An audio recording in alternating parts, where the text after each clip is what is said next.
আচ্ছা, আমরা পড়বো পোস্টনাটাল এক্সামিনেশন। পোস্টনাটাল এক্সামিনেশন মানে কি? বেবি ডেলিভারি হওয়ার পরে মায়ের আমরা কি কি এক্সামিনেশন করবো সেটি মনে রাখার জন্য একটা ইজি ট্রিক্স হলো bubble he. B for breast, U for uterus, then B for bowel, then again B for bladder, L for lochia, E for episiotomy, and H for human sign, and E for emotional test. ব্রেস্টের মধ্যে আমি কি দেখবো না? Milk secretion, engorgement, pain, nipple tenderness, any sign of infection আর any nodule, সেটা আমরা palpation করে দেখবো।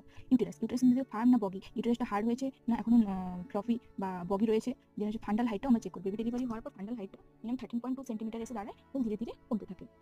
বাউলের ক্ষেত্রে আমি কি দেখবো? কনস্টিপেশন দেখবো বা পেস্টের মুভমেন্ট বা পেস্টের সাউন্ড আমরা শুনবো। ব্লাডার দেখবো যে আমার কোনো মিউটিলেশন প্রবলেম রয়েছে কিনা বা কোনো ইউটিআই সাইন রয়েছে কিনা, পেন বা ডিফিকাল্টিস রয়েছে কিনা। দেন দেখবো লোকিয়া মানে কি না? বেবি ডেলিভারি হওয়ার পর যে ব্লিডিংটা দেখা যায় ওটাকে লোকিয়া বলে। লোকিয়া 3 ধরনের হয়: লোকিয়া রুদ্রা, সেরোসা, অ্যালবা।